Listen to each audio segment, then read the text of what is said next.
2 sips of a Negroni, and this is how you behave. And by the way, don't think I didn't see that it has ice. That's not a Negroni. Will you have them up? Negroni. That's a Negroni. How dare you? Everyone knows I drink them up. Oh, that is true. I do not like them up, I'll be honest. Okay, well, you don't have to enjoy them that way. We've just gotten through having this conversation before we got on the air here. Darling. About the Negroni? My baby. I can't believe that I'm going to be on stage with you. I have to be honest. In a minute. Are you getting nervous? I'm already getting show jitters because I have not really performed live. I mean, really like on a stage that I sold tickets to, that I didn't sell the tickets myself. I wasn't at the door.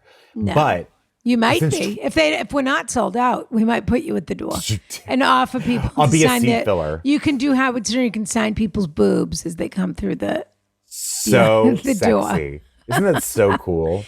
I've always wanted someone to sign my boobs. Of course. I'm never going to take a shower again. So the point is this. I have not been on a stage since 2019. Yeah.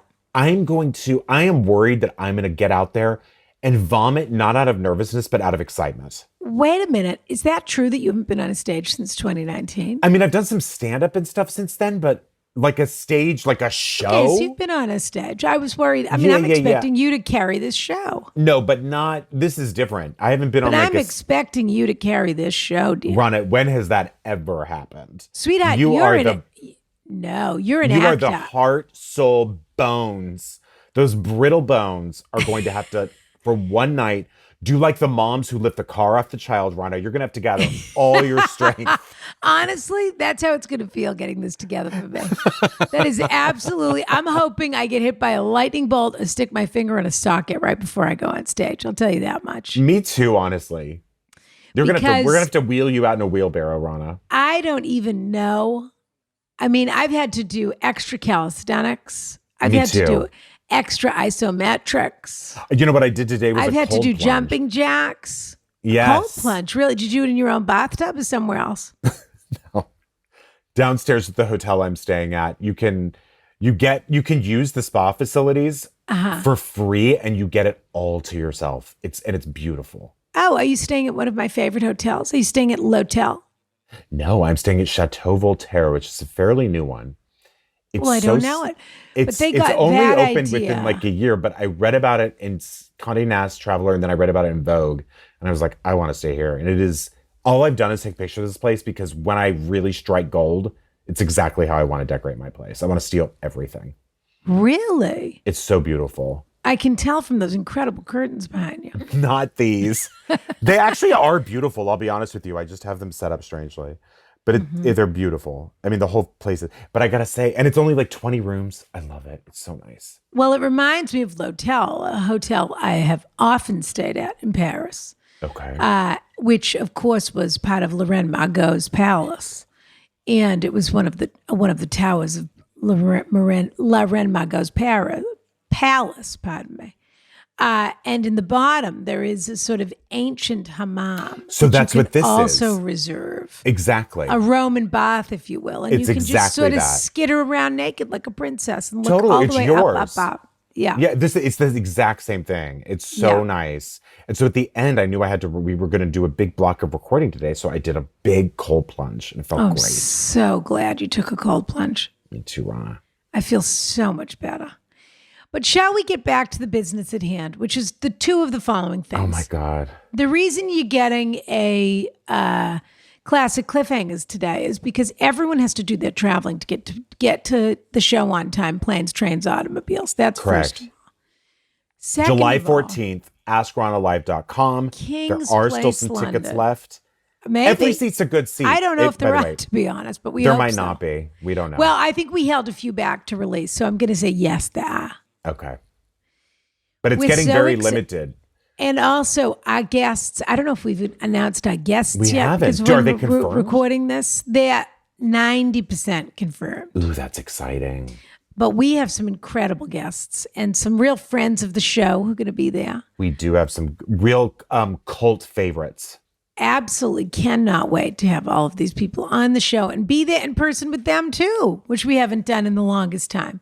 No. Yeah. I'm sitting like Dita Von Teese right now in a champagne glass. You look just like her. You do. That was exactly the idea. That was exactly what I was thinking. That you were hanging over the lip of a champagne glass. That's exactly how you looked. Yeah. Exactly. To me. Yeah. Doesn't she look incredible?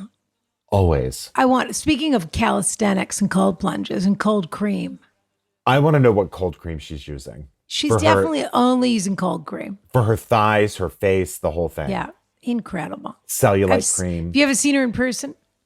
No, I bet she looks like a porcelain doll. Teeny tiny little thing. And when she does her grocery shopping in vintage dresses. Can I ask you a question? The performance is constant. Do you think she makes any money? Yes. You do? Okay, good. I think she probably does a lot of private appearances, is what I think. I think she performs, in your business. For you, they call it doing a corporate. For her, they call it a private performance. Got it. I bet she does, the Sultan of this place wants her to sit in a champagne glass for a week. Sure. And and then I think she probably sells a lot of calendars and books and things like that. I don't think she's probably rolling in it. But she's like Elvira money. Oh, I think she probably does better than Elvira. Well, Elvira was very smart. She owns all those costumes. Which part is smart about that? Well, she makes every Halloween, she actually makes a lot of money. She still has to put them on. No, but I mean, any branding with her, like the Elvira costume, like she gets all that money. Oh, I see. People buy the Elvira costume. Apparently, she was a very, very smart business. Savvy business. Well, Jewish. Yeah. There you go. There it is. If I do say so myself. Anyway, this isn't the way we usually start a classic Cliffhangers, but here we are. This is it. Now, Rana, are you ready to bust all over? I know I am. Am I ready to what? Bust all over. Have you ever heard of that expression? I've heard it, but it's never applied to me. Well, excuse me. Get your mind out of the gutter because I'm actually talking about Rodgers and Hammerstein. Okay? June is busting out all over. Sounding more familiar? Carousel. Vaguely. One of the lesser known Rodgers and Hammerstein musicals. And as everyone knows, musicals are a blind spot for me. Except I only know the ones I know. Let's put it that way. Rana, Les Mis, what else? That's the beginning and the end of the conversation. Rana and I are going. I'm taking Rana to go. How does it go, guys. dear? How does the song go? Les Mis? No, June is busting all over. June is busting out all over the meadows and the hills. But I'll tell you this: Leslie Uggams famously at the fireworks show in D.C. You know they have that show on PBS. 4th of July. You mean 4th of July? Exactly. Is that the fireworks show you're referring to? And I don't think it is in D.C. It's the Boston Pops. No. They have another one in D.C. at the Capitol. Okay. Oh, yes, by the Washington Monument. Correct. Yeah. She went up. It's on YouTube. Completely on the lyrics. And there were no cue cards or anything. So she said, June is busting all over the meadows and the hills. And you can see the panic in her eyes. Her voice is still full throttle. And she goes, was a gaja vajiji gaja buja vaja dada didi didi didi didi para. And then she sings the end lyric, which is about June again. And she did an interview about it, and she was like, It's a living nightmare. Panicked. And I had no idea what to do, so I went full voice. And it is such a good video. And gives it her all, but it's full gibberish. That is for sure how and then she does a little bit of onstage pitter patter with Robert Goulet. I was going to say, Robert Goulet. Don't we miss Robert Goulet? Of course. That is how for sure who would have done it. That is for sure how Pia Zadora would have done it, is my opinion. Sure. Yeah. And then at the end, she says, at the end it goes, just because it's June, June, June. And she goes, I don't know why, she goes, just in this performance, just because it's June, June, Joan. It's so odd. Well, because she didn't commit. She couldn't decide if she was going to say June or something Or else. And so Joan. she just ended up with Joan instead of June. You know. Exactly. Oh, Rana, that's when are fun. they going to invite us to do that or to be in the Capitol steps? We would I be have so to good. say, I don't know why we aren't. It's totally in demand to host almost everything. But you know what? Here's what we're going to do. We're going to go do the show in London, and then we probably just be turning down offers left and right after that. I bet so. BBC But I don't know why will be we're not knocking on our doing door. every red carpet. I don't know why we're not doing. neither. I mean, I don't even want to do the red carpet. It takes forever. I want know, to it'll stand be out there hot. in the sun and melt. No, and your And you shoes get couldn't it possibly. sticky. You couldn't. No, with your Syrian disposition, you Absolutely. couldn't wear black wool in Los Angeles in the absolutely sun. not. And my pityriasis rosen on my thighs. There's absolutely no way I could do it, Rana. In any event, there you go. You got a free show that goes along with the show. So listen, let's get into it. Okay? Oh my God. Now, busting out all over. That's what this is called. What does that mean exactly? I mean, June I is do busting know. out all over, meaning Yeah. like it's time to go outside.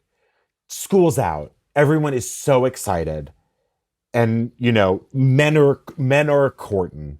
Women are wearing dresses I don't think to the that's what the ankles. theme of the show is. I think it's because these cliffhangers were real eyebrow raisers. So They they busted busted. our hearts and our minds. And our pants. A little bit of a stretch. I like a stretch. In any event, our first cliffhanger, pardon me. Oh my God. Comes from Patreon 169. Okay, this was Sexy May already. 5th. We're starting with the most memorable cliffhangers we've had this year because it was such a shocker. Excuse me. Yes. Oh my God. No one will forget this. Unless you just started listening to this show, which, by the way, congratulations, because you can catch up right now during the cliffhangers. I mean, this is like the right episode to be listening on the first time. This was a shocker. It busted everybody in it. Truth And I'm to be just going to told. say now, if you're not subscribed to the Patreon, it is this basically every week. These are the questions. I we don't get. know. I can't. I've given up understanding why they don't subscribe to the Patreon. It actually doesn't make sense. Why they don't follow us on Instagram. 'Cause Why you know they what that means, aren't the Rana? first to line up for the social club, which, by the way, has its own Instagram now. Excuse me, AI Social Club. That was how we celebrated, was by giving everyone a new Instagram, and we're doing contests on there. I mean, all kinds of fabulous. I mean, fabulous. essentially AI what's Social Club. happening is if you are not going to askrana.com/ or patreon.com/askrana, you're essentially saying, I don't think Rana and Brian are worth one cup of coffee, not even $5 each. one month. That's cup what of it is coffee. right now. They're not even worth. I'm not even going to buy them half a cup of coffee. No, Yeah. that's That is what you're telling saying. us. You're right. Yeah. Well, that's okay. They want us to give them commercial-free episodes. They'll get them soon enough. Pardon me. Sure. In any event, this was about Liesel. Pardon me. Mm-hmm. Someone should write a song called "We Need to Talk About Liesel." But in any event, Liesel, who was busting frogs, you may recall. All over.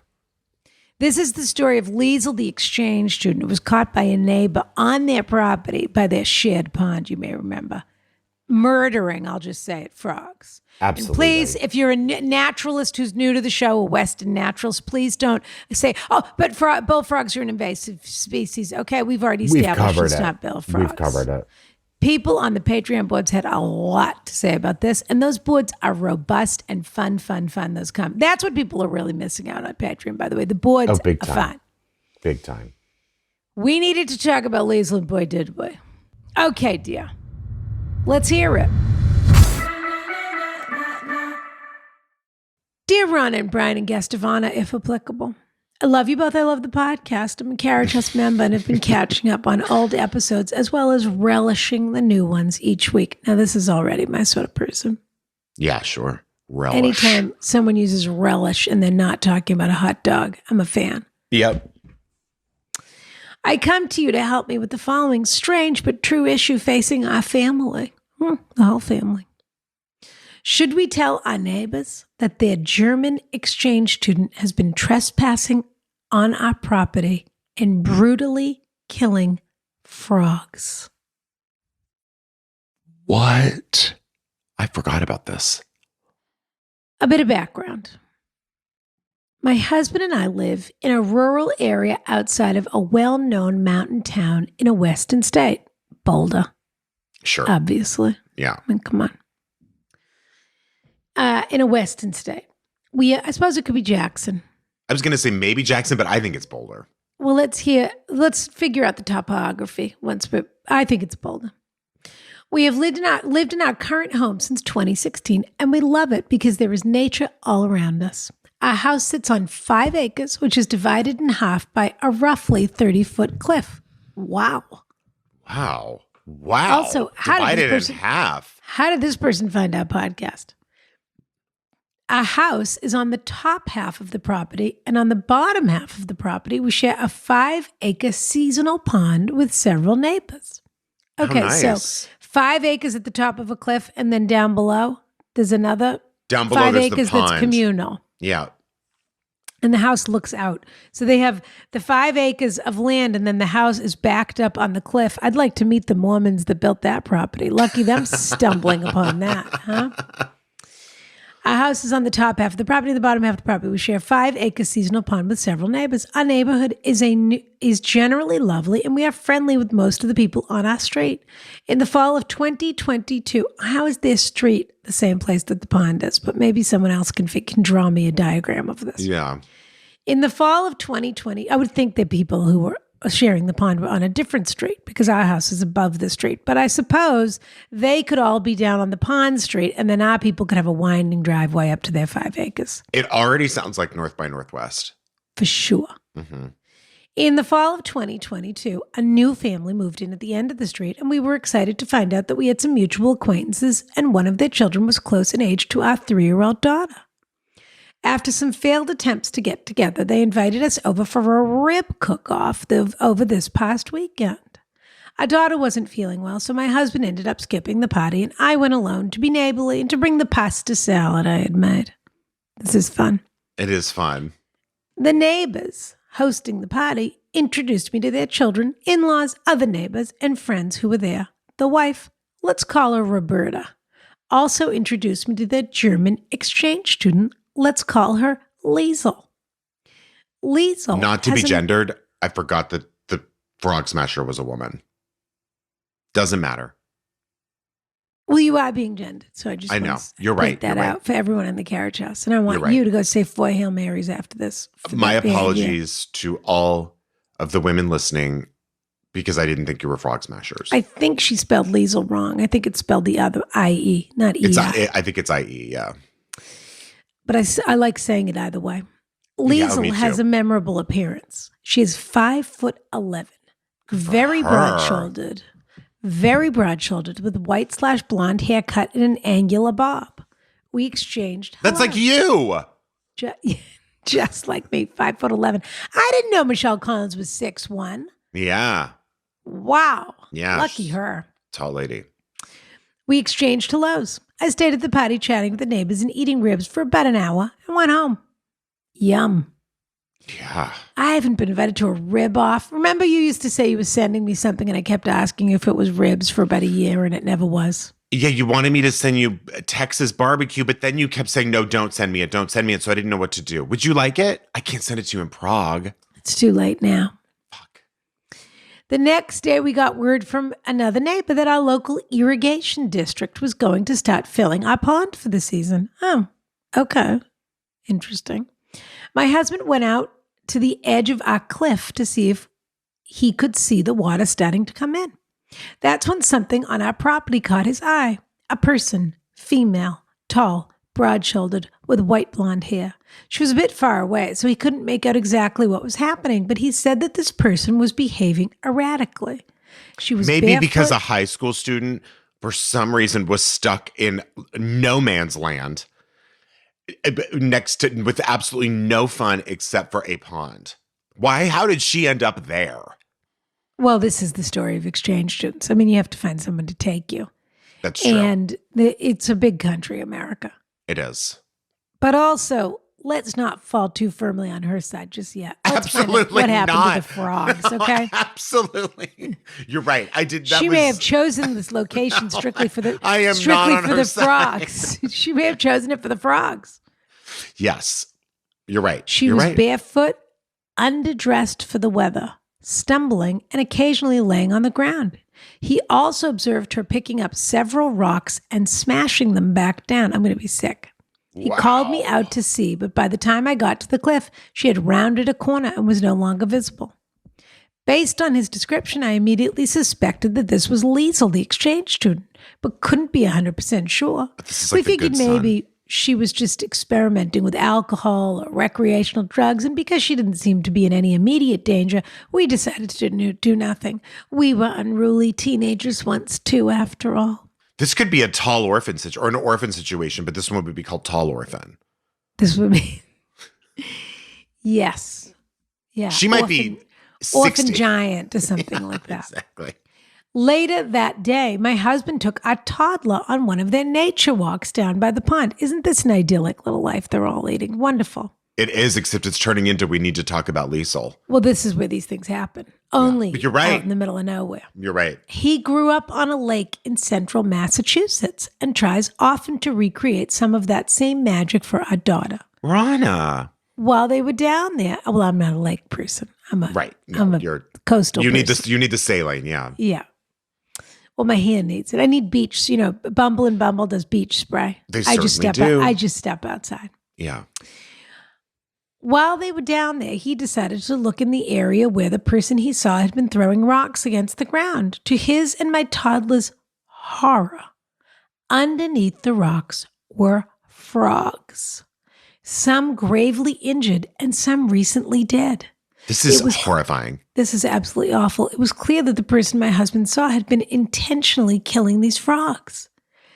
My husband followed some barefoot footprints across the dry areas of the pond, and they headed in the direction of the home of my neighbors and, of course, Liesel.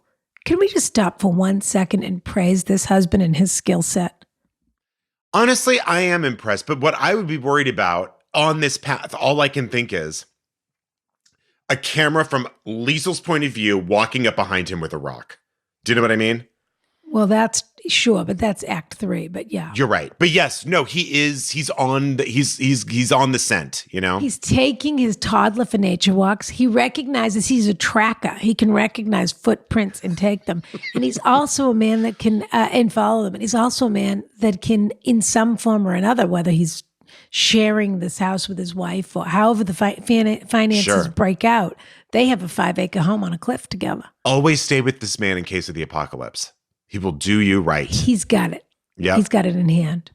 When he told me all of this, I felt like it was the start of a horror movie or something. I wondered if he took pictures of the frogs. We'll get there in a second. I hope he did. Other than putting up some wildlife cameras in the area to see if this continues to happen, terrific idea. Yeah. We are at a loss what to do. Do we do anything at all? Do I contact Roberta and let her know what we observed? I should reiterate here that we've only met that one time, and so we aren't particularly close. Right. Do we just ignore it and count on the fact that the school year is ending, and hopefully Liesel will be returning to her home country? Shtetl, shtetl, shtetl. I definitely do not want to exacerbate any existing... What? This person lost me. I definitely do not want to exacerbate any existing mental health concerns or put her homestay situation into any kind of jeopardy. Why not? She's a sociopath. She's a budding serial killer. Yeah. And this is the kind of thing you will read about in the International Herald Tribune in 10 years, and you'll say, absolutely, that was Liesel. This is 5 seconds away from She's the Daily Mail going being home to kill an outside somebody. bowler. So I don't know. Yes, of course. I keep thinking if it were Did you ever see daughter, The White Ribbon? The White Ribbon? Did you ever see that movie? No. Michael Haneke. It's so good. It's about basically the Nazis, but like when they were growing up, and it's like the people who became in power, and it's like this fairy tale, but very dark. This is the Hitler Youth. It's what this is. Correct. I mean, that's what, Yes. And so it's set I think almost even before World War I or something like that. And they're little kids, and it's just shit keeps happening. It's so well directed, and shit keeps happening in this town, and it's very suspicious and mysterious. And you're like, oh my God, these children. It's incredible. The White Ribbon. The White Ribbon. It's Michael Haneke who did like great movies. Amour, Cachet. He's the piano teacher. Yeah, he's good. I've got to see this. He did. Feels like something I have seen. but I don't And it's in know black why. and white, even though it was made like 10 years ago. It's incredible. Huh. I keep thinking if it were my daughter who was an exchange student, what would I hope someone would do for her in this situation? Well, there's nothing to do for. There's a reason Liesl was sent away for the year, dear. This No isn't the kidding. first frog she's murdered. She left that off of her application. Yeah. We don't really care about the trespassing part. Oh, okay. Well, you can't anyway because it's a common pond. We were mostly fine with the neighbors Good enjoying point. the pond. But point against the letter writer. You have to quit taking ownership of property that is shared. She says it's theirs. We were mostly fine with neighbors enjoying the pond. I just don't know what to do. I also don't want any more frogs to die. That's the last thing you have to say. Jesus. Your consideration and advice on this matter would be greatly appreciated. Kiss, kiss, signed WTF, Why the Frogs. P.S. I'd like to remain anonymous. I just want to dial back up here for a second. I believe that they said that they shared this property. Hold on. I thought that they said that too. Bottom half of the property, we share a 5-acre seasonal pond with several neighbors. I guess she means it's theirs and she allows them to use it at her pleasure. Maybe. I first want to say, how could you do this to a frog? The last time I was in Praha visiting my beautiful little baby Rana. Rana baby, I prefer, but yeah. Rana baby. I was sitting by that. Baby. Hurry down the chimney tonight. Yeah. Yes, I wish. So the last time I was in beautiful Praha visiting my delicate little porcelain doll Rana, I was sitting by that grotto that you know of. Sure. And I saw In Grabovka. two frogs. The man on top of the woman frog. Mm-hmm. And they were swimming together. I think. But it was spring. Again, I mean, you're being everyone was doing this. Yes, but it could have been two boy frogs. I mean, you've been known to jump on top of You're a right, frog. Rana. And that was homophobic of me. You're right. This cold makes me a Republican.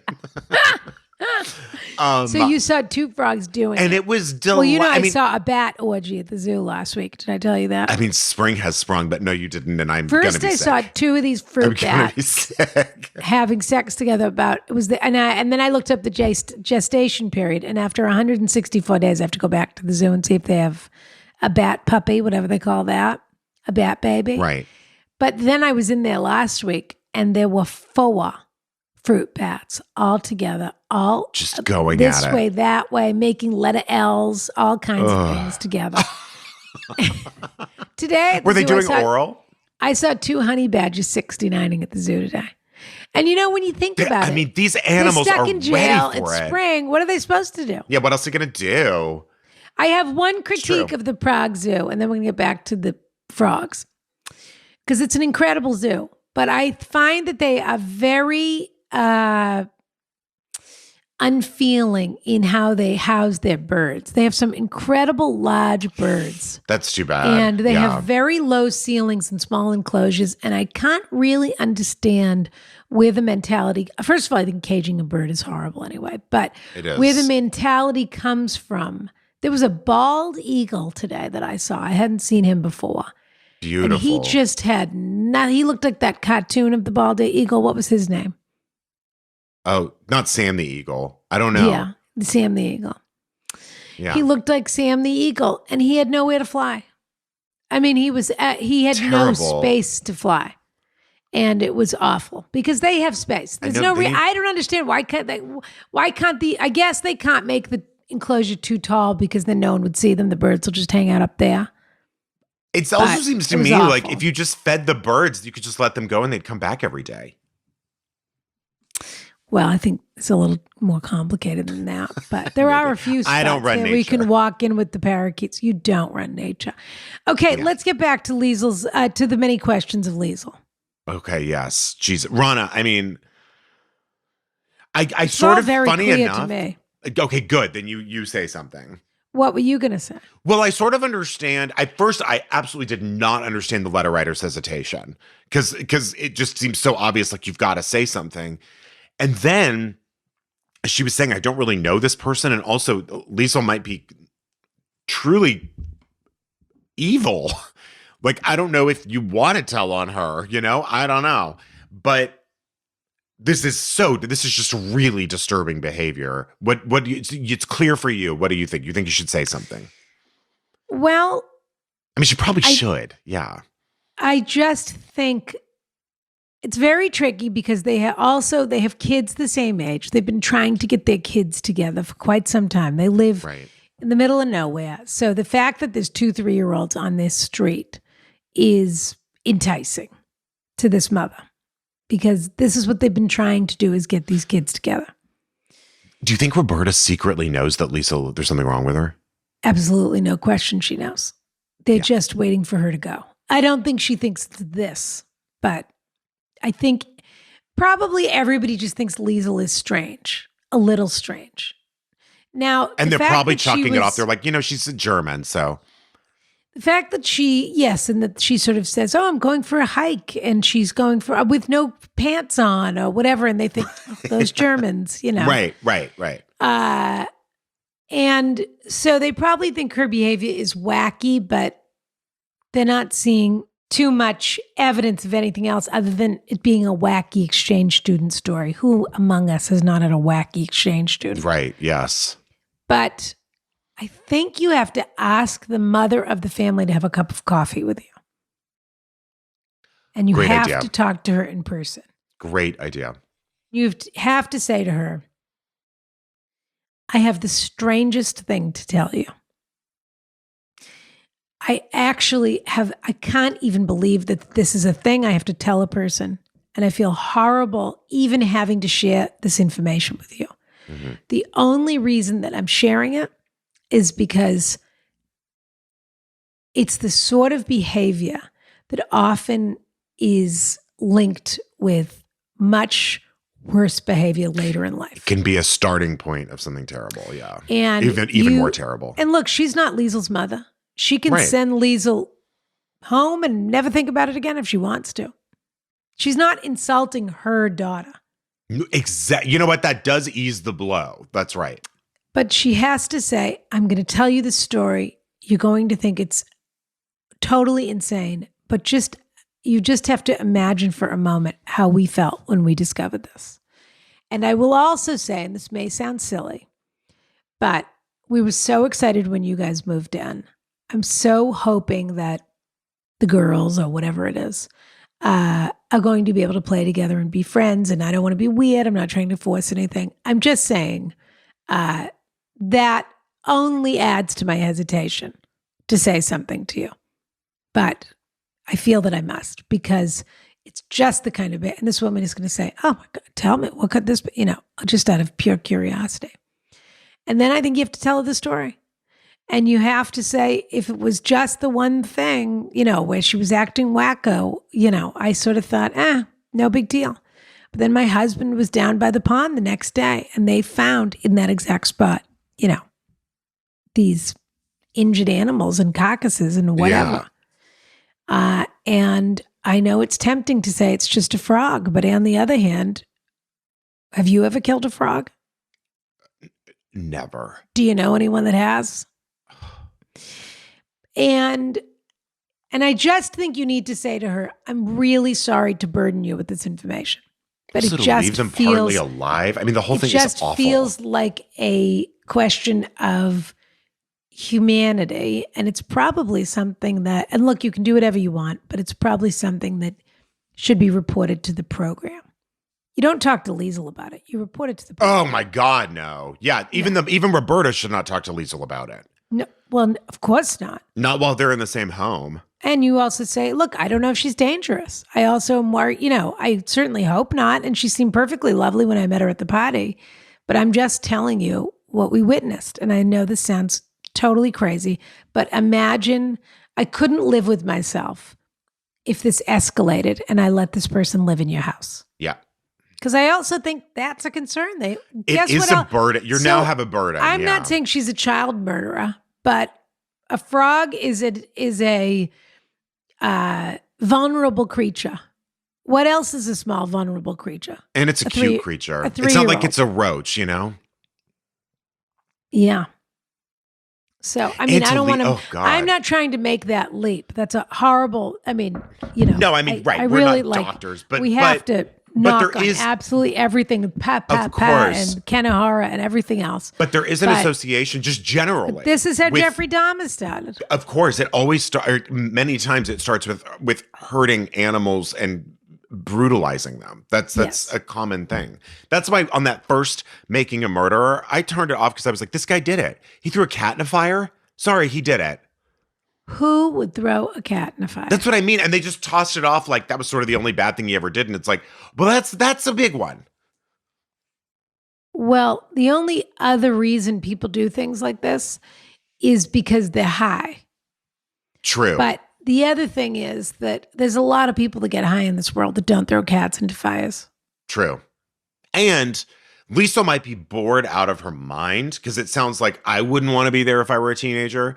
And that also might be, listen, rural town outside of somewhere might be meth town. You never know. Well, okay. So then the other issue, so the best case scenario is you have a teenager on your hand who is abusing drugs. Right. While they're living in your home with a 3-year-old. It's also irresponsible. It is. I mean, I think but you're right, Ronna. You do have to say I hate to sound dramatic, but I am concerned for the safety of your family. And maybe I shouldn't be. Maybe it's none of my business. And it's one of those things that it's just going to eat at you. Just get it over with. I saw, and it was a kind of a cool evening. Like it was like 60, but I saw a dog in a car and it was sleeping. And I went back. I went back like half an hour later, and then I went back an hour later, and then I went back like 75 minutes later, whatever. Because I just kept looking at it to make sure 4 hours. No, it was like an hour and a half by the time when I was seeing it. And then I finally I just called 311 and they like came by to like figure it out. But it's sort of like, look, is it hot outside? No. Is the dog uncomfortable? No, it looks like it's sleeping, but it's weird. It's just weird. The window wasn't even cracked? No, there was no food or water in there. I mean, the dog looked healthy, but it was just sort of like, I'm not going to walk by and pretend. Listen, is this what I want to get involved with? No, but you have to get involved with things that are weird. Yeah, I agree. Yeah. I think it is on some level your civic duty. I agree. Yeah. See something, say something. 311, I can't believe they did anything. Well, they connected me to like a local animal shelter who patrols, like I guess they patrol neighborhoods anyway. And so I gave them the license plate and all of this. Well, anyway, I just think tough nuts. You got to say something. Yeah, I agree. You don't want to keep this to yourself. Yeah. It's all about how you say it. Yeah. I like the idea of taking her out for coffee and being like, I'm so excited to have a neighbor, who has these children and all of this. And I just have to get something out of the way that's very strange. But you can't let her keep putting it off. If she says, oh, I'd love to get coffee, but I just say, actually, there's something I have to talk to you about. Yeah. So even if you just have 20 minutes, I would really appreciate it. Yep. You're right. Yeah, this can't be like maybe next month. And if she says, oh, I can't, then you can invite her to come over to your house if you want to. But you have to just need to deal with this as soon as possible. Yeah. And if they don't judge them, if they just let Liesl leave, if Liesl's leaving soon enough anyway. Right. But just know that you've done what you could. You know? Yes. But they need to report this to the program because this is like the New Yorker article that we did last month. Uh-huh. I mean, that's all this is. This is how do these people get caught? Only when people say something. When people say something. And then something. they go back and they look at this trail of evidence of this guy who's living in the house of these people in Texas. And you can only piece it together if there's a police report ever. Yep. That's right. There's got to be a paper trail. Need some paper trail. Yeah. Wow. Let us know what happens for sure. And you know what? Let your husband listen to this because if he wants to have the conversation, that's fine too. He was the one that witnessed it. It's true. Now I have to tell you. Yeah. I think your advice about taking the mom out for a coffee and just saying something, I have something so strange to tell you, was so on point. Okay. Now, I also think that later we got a little bit more information from this letter writer. Yes, and this is where we found out all about how bullfrogs are an invasive species, but then we found out that the frogs involved are not bullfrogs. We found that out for sure. Some sort of Pacific tree frog, she thinks. Ronna, did you ever watch The White Ribbon like I suggested? I did not watch it, which it sounds fabulous, but I'm just waiting for a plane ride. So maybe I'll watch it on the way to our show in London. Ronna, any follow-up on the bat orgy and the honey badgers who was 69ing? At the Prague Zoo? Yeah. No, dear, because the gestational period of a bat is about 143 days. So we got to wait. We got to wait Is that another. true? I believe it's 173 days. I looked up That's longer than I would have thought. I was shocked by it. I thought if I come back in 2 weeks, we'll see a baby bat here, but it turns out that's not the case. I guess it explains why they're bonking all the time. And the badges, by the way, there's nothing to know because they were 69ing, so there was no procreation. There was no right. They were just passing the time. Listen, there are worse ways to pass it. Okay. But frankly, there's also better ways to pass it. Tell them about our next cliffhanger. Okay. Do you remember the Canadian grifter Gene? Oh, you don't like you don't like to get your nose in a nice tush every once in a while? Not while people are watching and not when it's like hot outside. Oh, so you're just taking on the role of the honey badger in this case? No, I gotta say. No one said real people had to watch you do this. All I'm saying is this. If I were a honey badger and if I wanted to 69, I would have to be in a very air-conditioned room with no one looking in. Well, I don't know the temperature of their enclosure. I'll say that. No, I don't either. So you're right. Maybe those are the perfect circumstances, Rana. You're right. All right, let's get to our next one. Do you remember Jean? This was the Canadian grifter. Remember okay, first of all, the letter writer was the one Jean, the Canadian grifter. Well, I'll tell you, I'll explain it better. The letter writer had a friend, Jean. Oh, yes. And Jean was lying about her resume, making up references, including lying about her income to get an apartment, and was involving other people in this. And our doormat friend didn't want to hurt Jean, the grifter's feelings by not doing exactly what Jean wanted. And Jean, the Canadian grifter, told the letter writer, hey, I want you to be my fake reference. And also, I'm going to forge your name on a credit report. Yeah. Which is horrible. And then the straw that broke the letter writer's back was that Jean used a real estate agent that had a connection to our letter writer. And this essentially... is an incredible letter. It really is. Incredible letter. It really is. So the letter writer wanted to know, should I end the friendship or not? But anyway, let's just get to it. We don't have saga. to oversell this. It's incredible. Correct. These Canadians, people think they're nice. They're not. No. Let's get to it. Okay, let me read this cliffhanger. Did I overreact? Okay, dear Rana and Brian and illustrious guest. Now, this is the cliffhanger that you read on the free feed with Drew Droege. Am I correct? The Droege. That's correct.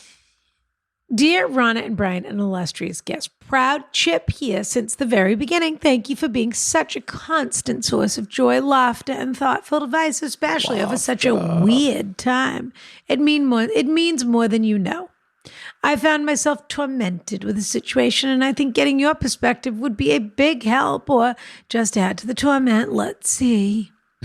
I'm a 30-something-year-old man living in one of Canada's largest cities. So it's Toronto or Montreal. I mean, or Vancouver. Montreal. There's only three choices.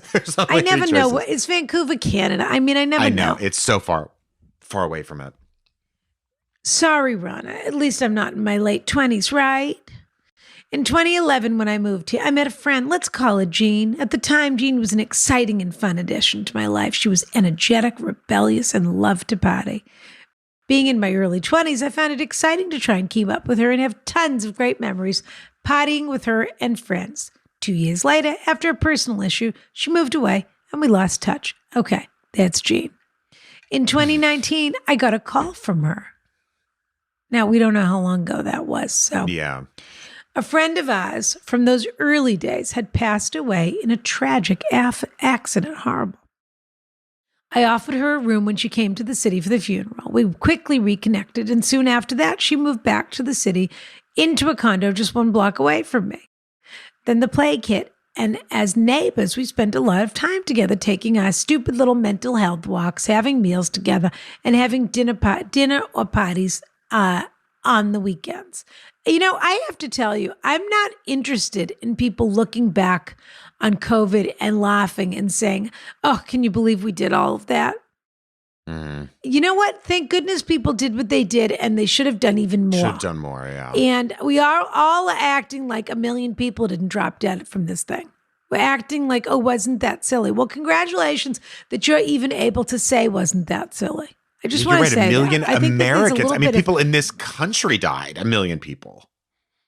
1 million people just plucked off the earth because of this ridiculous thing. So I'm a little tired of people acting like, can you believe how silly we were? Oh, can you believe we stayed away from each other during COVID? Well, thank goodness you did.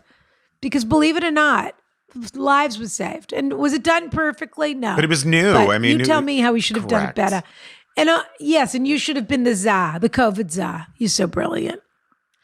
Right. One of the biggest things that drew me to Jean in my 20s was the fact that rules don't apply to her. All of these people and their manic dream girlfriends, Right. this addicts. But anyway, she always found some kind of loophole or exception when things didn't go her way, and always found a way to get what she wanted in any kind of setting, and was a perpetual victim, all beautiful qualities. Now in my mid-30s, I found it to be the thing that bothered me the most. Over time, however, I felt resentment growing in me towards her to do a couple major things. Okay. She used a fake resume to get a job she had zero experience in, using her mother as a fake she's a grifter. Yeah. Once she had the job, she constantly talked about how much money she made. All I kept thinking was, but you don't deserve that. As someone who worked so hard for 15 years to get where they are today, I couldn't help but feel resentment brewing every time she brought up her commission and salary. Number 2. Her landlord asked her to move out in summer 2021. She said, no, if you want me gone, evict me. Cut to February of 2022. The landlord serves her an eviction notice and she finally starts to look for a new place to live. 8 months after initially being asked to move out, she asked me and other friends to either be a fake landlord reference or to give her a credit report that she can forge her name on. She has bad credit too, to use, since she required both of those documents for the building she wanted and was not able to get them herself. I refused. She told me she ended up getting a credit report from a high school friend. Who are these people? It's a lot of work. Forged her name onto it. It's also interesting that she shares all of this and forged her name onto this. Then she put another mutual friend down as a fake landlord reference after he explicitly said no. Once the owner started calling him and he refused to answer, she said, if you don't answer the phone, I will lose my dream home and it's all your fault. He refused and he stopped speaking to her. Good for him. It was a combination of these things that really brewed resentment in me, but I pushed it aside and supported her. She applied for and lost several rentals in one building. Other things occurred, like loaning her money, then having to ask for it several times. She also had an accident with a long recovery and needed my help a lot in moving, so I delayed any conversations out of guilt. What happened to this letter writer in their childhood that this is the kind of friend that they want in their life? Also, Finally, that they're so the breaking invested. point came in. I mean, really, that somehow there's some redemptive quality to this person just because they used to do a little cocaine together in Vancouver in 2011 or whatever it was. Finally, the breaking point came in March 2022. We met in an event where she proudly declared, I finally got my new place. The dream condo she'd been trying to secure for several months and months in the building she wanted. Then she added, I'm so grateful for my new real estate agent. She's Jessica's friend. Jessica, my close friend that I introduced Jean to last year, who kindly offered to connect her with her friend, who was an experienced real estate agent. I stopped dead in my tracks. She used my friend's friend as an agent with a forged credit report and fake references. I was gobsmacked and also angry that I was now in a situation where I feel like I need to tell Jessica this fact, but in turn would be ruining her, quote, dream home plans. Well, what's the difference? She's going to get evicted in 6 months anyway. She doesn't have any money. I stopped speaking to her. In my mind, she crossed a major line using so you only care when she breaks the law when it applies to you. In my mind, she crossed a major line using forged legal documents in a professional setting with my mutual friend, and the fact that she sees no wrong with it. Well, why would she see any wrong with it? She announced to everyone in your friend group. This is how she lives her life. Yeah. She doesn't think there's anything wrong with it. And this sees is her no normal. wrong But it made it even worse. I had hoped the owner would run their own credit report. She's obviously a pharmaceutical salesperson, but they didn't. I'd told Jessica what I knew, but at that point, she'd moved in. After a few weeks, I felt I owed Jessica an explanation. We were supposed to be best friends. And if I was in her shoes, I would want to know what I, quote, did.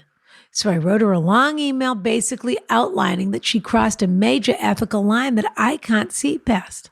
I said she's not the first person in the world without a good credit score or without a landlord reference, even though she's easily could have gotten one if she had moved out when asked. So why are you special? Why don't the rules apply to you? You're going to put my friend's friend at risk professionally because of things that were completely in your control? What is this performance? There are alternatives that don't involve lying and cheating or having other people fix your problems. Her response: thanks. Please drop off my items here. Her new address. No attempt to apologize or discuss. Then she blocked me on all social media. Of course she did. Sweetheart, you are a resource that dried up. Done. This lady's she's got to keep her show on. She's got high heels in her trunk. She's got to keep the show on the road. It's now almost it's a year later, and I can't help but still think about the situation. Well, she's not. She doesn't remember one thing that happened. Oh no, she doesn't. She doesn't. And if anyone asked her about it, she would say absolutely nothing about it. Yep. I have some guilt for what feels like dropping a friend when they, quote, needed me. Needed you for what? She got what she needed. She got your friend's friend to get her into her building, and then she didn't need you anymore as soon as you had an opinion that did not line up with hers, pardon me. She got what when she I needed. stopped contact, she organically lost a lot of friends who were my longtime friends. Well, what's the difference? She makes new friends in 2 seconds. She's an absolute fabulist. Yeah. I introduced her to her when she moved. I introduced her to when she moved back, which gives me guilt. Well, you got to deal with your guilt. Yeah. I'm also sure her narrative to other people is that I dropped her when she needed me most. Well, so what? No one believes a word out of her mouth. Yeah. So that's my the other question thing. is, Consider the source here. what would you have done in this situation? Do you agree with how I dealt with it? Or would you have tried to rectify the situation and stay friends? How would you have handled it? Am I right in feeling that she crossed a line that there is no coming back from? Or should I feel guilty with her situation overall and try to reconnect? Reconnect about what? Yeah. You shined a light on her and she closed the door and said, bye. She's done, honey. She's running you from saw the through law. the cracks. Yep. Yes. Some perspective from people outside the situation would be greatly appreciated, especially when they are as thoughtful and insightful as you. Please don't Thank use you. my name. Sorry if this is too long. I tried to keep it brief, but the words No, you just poured didn't. out. Can't wait for Veronica this year. Kiss, kiss, blank. P.S. Please let Brian know I was at the Attitudes live show when everyone's out on the floor. Well, so I know where she's from then. I think it's a he, I know where he's from. but yeah. Yeah. Okay. Here's the thing. What? This person is your mother. That's all I know. I don't know anything What? about this person except that this is what their mother did. Because that's why this is driving you so crazy. That their Because I mother gotta came say, in and was always running from the law and then needed $5 and then was sweet when they needed to be sweet and then Why got would you lost keep- for 3 days Yeah. and never came back. And you had to make your own peanut butter sandwiches for a week while your mother ran off with a boyfriend or whatever. I do also feel, though, letter Was that writer. callous? No, but I do also feel that, first of all, like, this person's never going to change. Why would you allow someone like this into your life? A grifter, by the way, is a blast when you're young. You know what I mean? Because they're the course. ones Free drinks. free drinks. They get you into this. They get you into that. Like, it's the best for sure. But then And it's permission to be naughty. it's permission to be naughty. They're sort of like the little devil on your shoulder, and that can be kind of fun. Yeah. However, as you get older and grow up, it's a little scary. Because all of a sudden it's like, oh, you're not getting us into clubs. You are breaking the law. You are doing all these things. However, I would say you just need to settle down and worrying about how this person is affecting other people, because people will see her for who she is. That there's no, And that isn't your responsibility. It but isn't. It was your responsibility to tell what's her name long ago. I would have told her that. And that, if you want to feel guilt about something, don't feel guilt about not reconnecting with this person. Feel guilt about the fact that you allowed this tacit recommendation to continue. And that for some reason, I would say the only action you should have taken is just saying you probably should have given that person for some reason, it was more important to you to keep things nice with her than it was to the people that had done nothing wrong. And you apparently invited chaos into their life.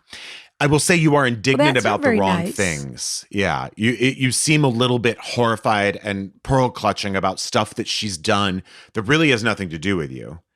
And just about the way she works her way into the world that drives you crazy. But I agree, Rana, there's something that's hitting really close to home here. So you're attracted to correct. it. You're attracted to this kind of chaos and this kind of maneuver. And the only thing you should have been involved in. Why? The only time you should have stepped in on anything is just as Rana said, was to tell your friend or your friend's friend or however that worked, just so you know she did this thing. She can be like that. Otherwise, it's really none of your business. Just don't be friends with her. Yes, and sometimes there are things that happen in life where we get a lot of questions about, oh, should I hire this person? Or this person came to my company and came through the interview process, and I don't think they're doing a great job, but they were my friend, and I should say, what, all kinds of questions about workplace stuff. And to some degree, if you put someone forward in a honest fashion, and then that person gets, let's say your friend is looking for a job, you put your friend up for a job, and you love that friend, but then it turns out they're not very good at work. Yeah. That's not really your fault. No. The person who hired it can that feel friend like is it, the but person it's who's not responsible. Yes. And it can certainly affect your relationships at work, but it doesn't mean that it's your fault. No. In this instance, you had information that and you don't need to sit around feeling guilty about this. The chicken has left the coop. You already told them in retrospect, and your friend said, well, nothing we can do now. She's already got the apartment. But there's part of you that let her get the apartment. And you have to ask yourself why it is that you want to take care of agents of chaos. What is it about you? What happened in your life that these are the people that you think you're supposed to take care of? Mm-hmm. You're right. Stop worrying about people like this and start worrying about you. Okay?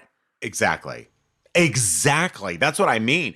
Quit spending your time thinking about listing all the things someone has done wrong, not even necessarily to you, but to the world.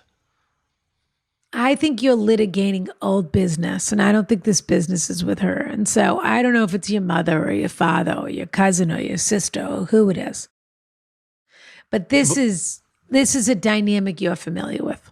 And the fact that you feel even a tinge of guilt about not being friends with this person anymore, who, by the way, told you they were done with you as soon as you called them on their shit, is something to look at. Because you shouldn't really feel anything except relief that this mess is out of your life. Yes, which is, again, why I think it's playing something out that already played out in your life. I think so, too. Take a look at me now. I'm just an empty space, I think. And to wait for you is all I can do, and that's what I've got to face. Take a look at me now. Rana, that was so nice. Was that Phil Collins or Genesis? Phil Collins. Yeah. I don't know if those are the words, but that's what I still say. Loved it.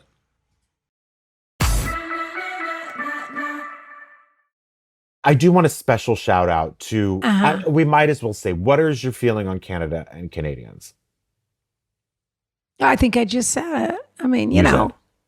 They're hiding. I'll just say, people get mad. I'm not nice to Canadians. So I'll just say, Today I was on a tour and a lady in Paris, and the tour guide said, we passed by the museum here, the Jewish museum here. And she said, which I think is called I didn't even know they had one. It's called Shoah, actually. And okay. That's the Holocaust Museum, yeah. Of course. And and she goes, my uncle has an incredible exhibit here right now. You should see. And I was like, oh, who's your uncle? And she goes, Philip Stark. And I was like, wow. Really? And I go, what I wanted to say was the guy who ruins hotels, but I didn't say. Yeah. Did you want to say his exhibit is at Mama Shelter? Exactly. Yeah, it's his exhibit, the fixture in my bathtub that I had Right. to, hire a crane to get that bathtub out when I bought the house. Is he the one who any Yeah. hotel I walk in, I think, wow, this place is trying pretty hard? Yeah. Yeah. I'd love to see him and Jeff Koons have a drink together somewhere. It would be the That most would- annoying. It would be just like when Elon Musk helped Ron DeSantis announce. Completely. And then they couldn't get the Wi-Fi to work. What? nerds. Is that what happened? Yes, it kept cutting in and out apparently. They couldn't get it to work. It was apparently the worst So announcement he wants to ever. take us to Mars, but he Right. couldn't get the Wi-Fi to work. Correct. I want to say this show is women for women, so we're not going to talk about Ron DeSantis' wife here. I just want to say that. I don't know. You know Until what? she- She's Until she's she someone I'd like to forces do a my deep hand. dive into. Until she forces my hand. You saw the footage of her doing No. stand-up? No, but I did read about it. But I need to see it. Ryan Safi, Is this you're worthless. I just want to I say know. that. No, I know. Your life is worth nothing until you watch this footage. Listen, I'm going to get back in the black right after this Someone show. said that someone decided that I hope whoever that image But was she consultant is doing has it for been a fired. charity event?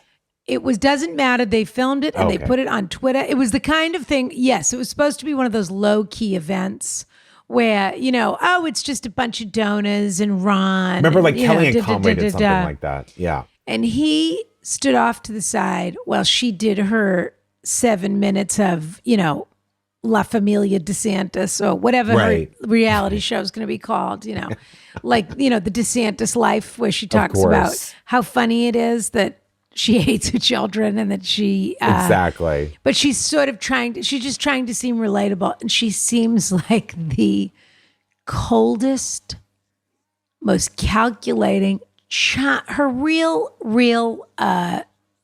crime is that she's charmless. But the smartest thing they can do with her is have her be quiet. That Do you is the think she's smartest the thing. woman behind the man, or do you think they're He just both was- equally awful? Zero question. Yeah. As soon as you hear her talk, you think, "Oh, okay, Oh, got this it." is her. Yeah. Oh yeah, Kimberly Guilfoyle, 100%. Right. And except Kimberly Guilfoyle seems like, Jennifer Lopez compared to, seems like Right. America's sweetheart compared to Can you this imagine? person. Poor Kimberly Guilfoyle, they had a picture of Arabella Kushner's bat mitzvah photos, which they sent out to the press, which is appalling, of course, but they did it anyway. And they had the family, what they're calling the family photo, and it was all the kids. Just what every 13-year-old girl wants. Jared, Arabella, To be Ivanka, photographed. and the boys are all wearing a Miami color palette, powder blue with Pink. sort of oatmeal and gold tones. Okay, Okay. they're creating a Miami confection where they can be shot against the sunset to have their bar mitzvah photos. Okay. And she's in And Tweedledee golf. and Tweedledum and Uncle Crumb and whatever all their names are, those disgusting brothers. Disgusting. Show up. Doesn't matter how many times they break their jaw and their noses and everything else. No. And try to put them They back. always look like Humpty characters Dumpty. from Dune. They Yeah. all look like Grimm's fairy tale Truly, running them into the Slovakian forest and run. Truly, it's like, I'll be honest, this is a horrible thing to say. They they're look all inbred. 6'7", which you don't realize. You don't Oh, realize Barron, that too. Eric Trump. Well, of course, we can't talk about Barron. He's No, not we even actually an can't adult. talk about Barron. But Eric Trump, you realize when he's standing next to Jared Kushner, he's got to be 6'4". Isn't that They're disgusting? so tall. These people. It's so They just look like stupid. scary, mean trees. Yeah. And they had this gorgeous palette, and then With Kimberly corn kernel teeth. Guilfoyle. Yeah. Is And no still chins. no, they've all had chin plants now. But Kimberly Guilfoyle is still wearing to this like a little black, Roland Mouret or Hervé Leger dress. Looking from like Leanne 2007. from Real Housewives of Dallas. Yeah. And a pair of Valentino rock studs, which are digging into her ankle. And you just think, my God, has she not made $1 since 2012? Right. She's wearing she is stuck. She's Jacqueline Smith. She only has one look. And it's this look. And she looks like she's dressed for a funeral on Real Housewives of New Jersey. Of course.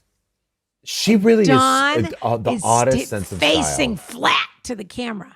Right. Doesn't even know to always. turn his shoulder. Knock-kneed. Disgusting. Okay, this is from Patreon 156, which was a cliffhanger double banger. You may recall we did 2 cliffhangers, but this was the one with the Dews McBoos. Okay, That's right. It's long. I'm just telling people, and it has a pre-follow-up, so it's going to make everyone sad. All right. Yeah. Yeah. That's why it's busting out all over. You better bust out the Kleenex. Excuse me. No kidding. And also the letter writer on this one wrote, "Dear Rona." Please don't, Brian. Don't remind me. I can't believe this is included, but we're doing it anyway. Yeah. At least he apologized in the follow-up. In any event, I'm just going to actually say this is the saga of Takumi and Rizzo because the letter is so long. And if people will remember, we should actually call it the Song of Takumi and Rizzo because it's basically an epistolary poem. Yeah. Basically an epistolary poem. Yep. We were so angry at the fruity. situation. It's the fruitiest fruit. I mean, this is lychee bomb martinis is what this is. We were so angry at this situation. We started answering the letter on the free feed, but we got a pre-follow-up that gives us faith that our letter writer got the message. We want everyone who hasn't heard it yet to hear it. And Takumi, go, if you're listening, go scratch. The end. Now, I read this on the free feed. Yes, you did. Okay. Oh, actually, this one's not that. It's very long. Oh, wait, it's there's not also that a long. pre-follow-up that's. And there's a pre-follow. The pre-follow-up goes quicker than you would think. We're just going to have to read it, but We it have is to do it. I so know. sad. It's going to make everybody sad, but then maybe less sad. I don't know. Dear Rona. Okay. Oh, well, they did write in to apologize. And in fairness to this person, they're out of their mind with grief. Sure. Yeah. Dear Rona, Bry capital YN. Rona Barrett. And totally scrumptious guest. I honestly can't put into words how much the show means to me. I've been a fan since the start. Well, speaking of scrumptious. Scrumptious. I have to thank Gojo for something. And I have to thank him publicly. Did he send you something? He did. What? For my birthday. And it only just reached me. Oh, good. He sent me. Did you know this? No. It was nice that he sent you something for your birthday. Well, first of all, it's outrageous and ridiculously generous and kind. And what's he even great. thinking? Why is he bothering sending me something so sweet? He sent me a book called Cocktails with a Curator. And it is from the Frick collection. And the curator of the Frick goes through the collection and talks about what drinks are either inspired by a drink that's either inspired by a painting or maybe is in a painting or inspired by the time of the painting. Very cool. It's an incredibly beautiful, gorgeous Say book. the name again. Cocktails with the Curator. That's fabulous. So there we are. Gojo, you never cease. You really never don't. cease. He's on an Insta diet right now. Did you know that? What is it? I mean, he's off Instagram? Yeah, he's on an Instagram diet. He's having dry January from Instagram. You know, there are worse ideas. I also feel like it's made me a genuinely more caring and empathetic person. I could go on, but style guide, yada, yada. The background. Yada, yada. Here's my 900 paragraph letter. Exactly. The background. I'm a 33-year-old European fruit living in Japan. It just makes me laugh every time. It never gets old. It doesn't ever. It just I love doesn't. it so much. For the past 3 years, I've been dating a Japanese guy, 27. Let's call him Takumi. And it's really been the most magical time of my life. It was love at first sight. We've basically been inseparable ever since. Before meeting him, I was predominantly single, and that was the way I liked it. I never really understood what having a partner was until I met him. We agreed on almost everything. We communicated well, our sex life was good, and we always supported each other's ideas and ambitions. For lack of a better term, he's my soulmate. And this Christmas, he told me that I was the only person in his life, the only thing in his life that he could truly rely on and be sure about. We were both looking forward to getting married. But you're real hot on that buzzer tonight, Rana. We were both. Well, I'm just correcting all the inaccuracies of the letter that are coming. Yeah. We were both looking We forward have to have a little fun. It was a very Of course sad we letter. do. And we also basically answered it on the free feed. So we have to have a little fun. We did. Yeah. We were both looking forward to getting married, buying a house together, maybe even someday having kids. He speaks English very well, but nevertheless, I've spent the last 2 years learning Japanese in order to make our life together easier and to show him that I'm dedicated to living my life here with him. Basically, this was the man I planned to spend my life with, and judging by his behavior over the last 3 years, I thought he felt the same way about me. Then, over the New Year period. He's a Ronin. Yeah. We talked about Ronins. R-O-N-A-N. We did. R-O-N-I-N. No, we were talking about R-O-N-I-N. Oh, that's right. He's a samurai without a master. He's Correct. a ghost. He's a lost person. Then over the New Year period, shortly after we'd taken a romantic Christmas vacation. See, that's a detail I would have wanted. Where did you go? He introduced me to a friend of his from work. Let's call this friend Rizzo, like the rat. So they were thinking Muppets. Rizzo's 32 in Japanese, but we went right to the source. We know what Rizzo's based on. Yeah. Rizzo is 32 and Japanese. Sorry, as well. you're not as educated as we are. Midnight Cowboy, the only movie to win Best Picture that was rated X. Hubba Rizzo- hubba.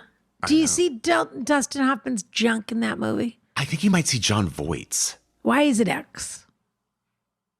I feel like because I don't think it really needed to be X. Well, we're going to have to go back and find out now. I Add that guess to so. the list. We're watching that. We're watching Force Majeure. That's right. Yeah. Rizzo's 32 in Japanese as well. A few days after, so Rizzo's the friend of his from work, Yeah. the friend of Takumi's.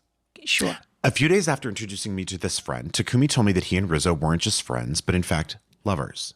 I He love told me that they've Takumi. been He's so honest and so you know, honest. he's just living such a honest, straightforward life. And that is all you can Absolutely. really ask for in a partner. Listen, you know what? As long as you're honest, you can treat me as horribly as Yeah, you I want. told you the truth. Just be honest about it. That's called being 27. Keep Yep. going. He Yeah. told me that they'd been secretly, you know what? There's a line by Taylor Swift. I sound like a fucking, but I Taylor think Swift ahead. yeah, but she's a line. Aholic. She has a line which is basically talking about Jake Gyllenhaal and him breaking up with her, and she goes, "You were so casually cruel in the name of being honest." That's what this is. Yeah.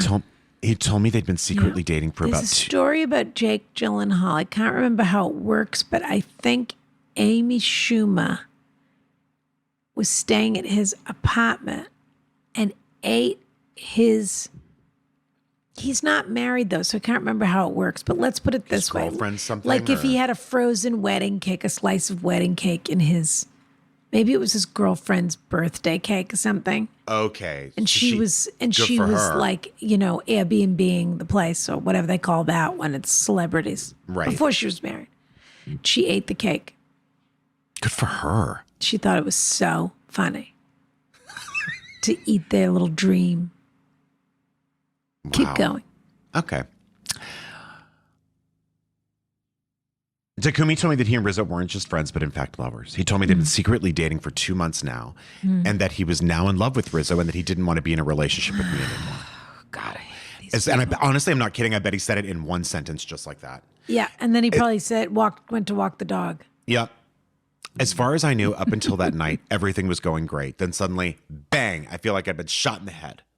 He'd never expressed any feelings of doubt about me or shown any unhappiness in terms of our relationship. Again, I was literally planning to propose to this man next summer on our next anniversary. So suddenly being told that it's over and he'd already moved on completely devastated me. Was he lying about everything? Understandably. If so, when did it start? Why didn't he tell me he was unhappy? Are all our wonderful memories even real? I had so many questions. We talked everything over for the next couple of days, and in the end, he couldn't seem to understand why I was so upset. I mean, good riddance. Nor could he give me a clear answer about what was real and what wasn't. I felt like I was talking to a wall, so I just gave up and told him that I wanted him to be happy and that we could still remain friends. He said that was great and that he wanted to be friends too. So we parted on good-ish terms. My birthday is right after Christmas, and as a birthday gift to me, I I mean, understand. as a birthday gift to you, he broke up with you, by the way. Yeah, his As a bir- birthday, his amazing holiday. Yeah, actually, Yeah. it was a combined Christmas birthday present. Yeah, and then just broke up with you over New Year. Yeah, but don't forget, we're going to get to the part where he makes him deal with moving all the furniture out of their house, too. Fuck, I can't wait. My birthday's right after Christmas, and as a birthday gift to me, organized and paid for by My best friend and soulmate. Here's the sentence I want you to sit down and say to yourself. My best friend and soulmate, the person who loves me the most in this world and means the most to me in this world, broke up with me after the holidays before my birthday and left me high and dry with the move because that's how much they love and respect me. Yep. Yeah.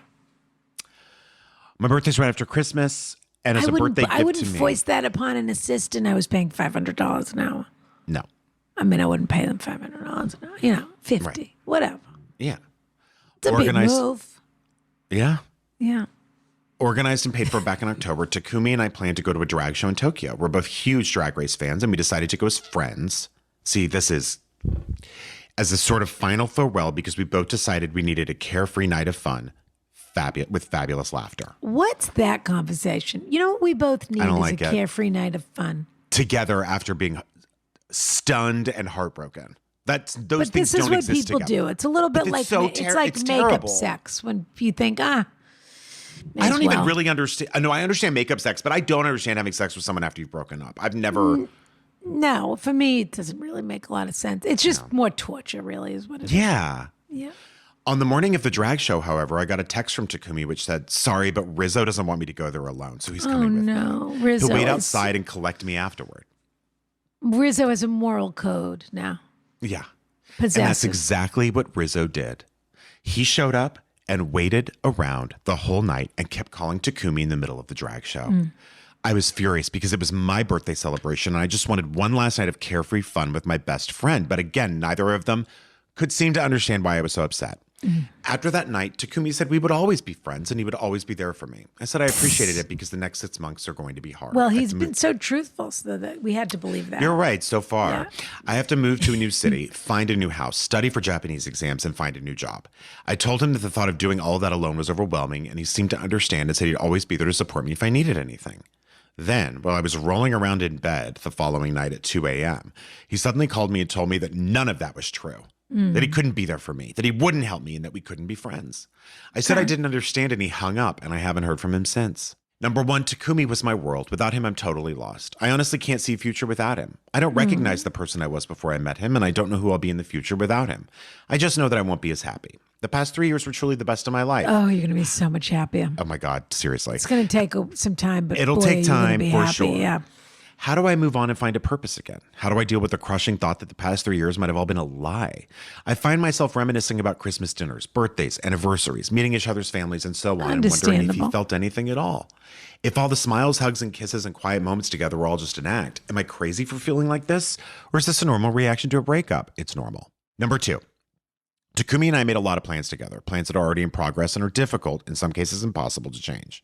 For example, he recently moved to a bigger city and I was planning to move there to live with him in a few months. We lived together for the past 2 years in the city where I currently live now. We found a big house together. We've already organized and paid for a shipping company to move all of our furniture there at the end of this month. The original plan was that he would move first, then we would send the furniture, then I would move a few months later and find a job nearby.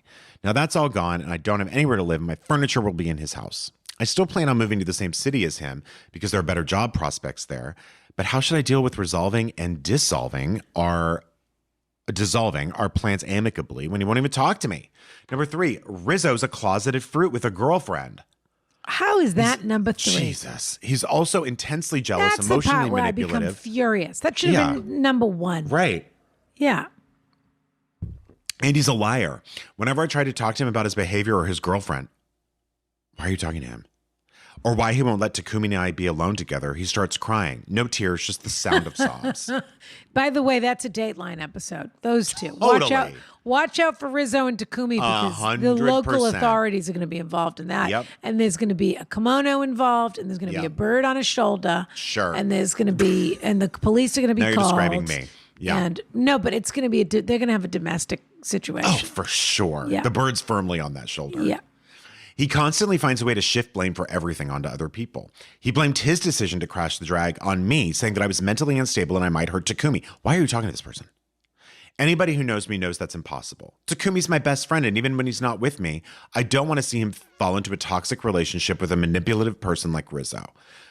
Furthermore, what kind of a future can they really have together? They both cheated on their partners. Rizzo still has a girlfriend, and he doesn't want an openly gay relationship. I don't understand how Naomi's Takumi, still listening to this. I know, could throw me, our past and our future away on some creep who's obviously manipulating and using him as a side piece.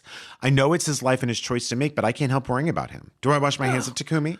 Or should I still be there for him as a friend when Rizzo inevitably hurts him? Thank you so much for taking the time to read this. I know it's long, but I tried to keep it concise while still providing enough details. Much love, proud Chip, an Instagram follower lost in Japan. Please don't share my real name. Okay.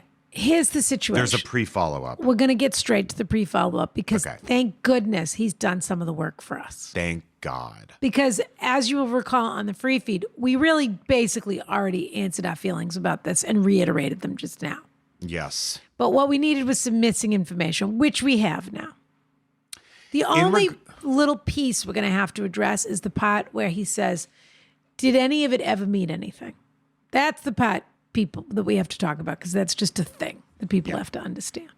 Shall I read the pre-follow-up because you've been so Rana, busy? I would love it. You're going to need and by the way, when I said kimono, I wasn't meaning just because they're in Japan. I just imagined Takumi running into the street wearing a silk robe saying, he's trying to kill me or whatever.